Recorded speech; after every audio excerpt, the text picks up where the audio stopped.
আল্লাহর জমিনে আল্লাহর দিনকে প্রতিষ্ঠা করার জন্য চেষ্টা করবে। আর আল্লাহ সুবহানাহু ওয়া তাআলা বলছেন, খালাকাস সামাওয়াতি ওয়াল আরদ। এই জমিন এবং আসমান সৃষ্টি হচ্ছে আমার। ওয়ালা খালকাল আমর। আর এখানে সৃষ্টি যার, আইন চলবে তার। তো আমরা মুসলিম, সকল পরিচয় হলো আমাদের, আমরা মুসলিম। এই মুসলিমরা চাইবে কি? কোরআনের আইন। তাই এখন বাংলাদেশে কোরআনের আইন নেই, অথচ আমরা জানি এটা 90% মুসলিমের দেশ। এখানে বাংলাদেশে এখনো কিন্তু কোরআনের আইন চালু হয়নি।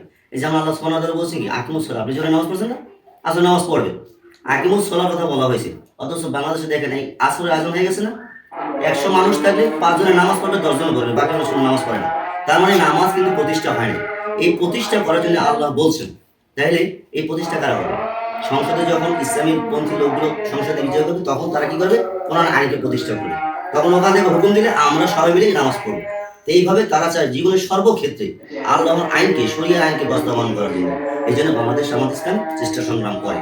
তা আমি তার পক্ষ থেকে আসছি। আমাদের মার্ক হচ্ছে দাড়িপাল্লা। যদি আপনাদের মনে হয় যে না, আমাদের কোরআন আইন চান, ন্যায় ইনসাফ ভিত্তিক সমাজ চান, তাহলে দাড়ি পাক্কার পক্ষে আমি একটা করছি ইনশাল্লাহ। আসি না ইনশাল্লাহ? আলহামদুলিল্লাহ।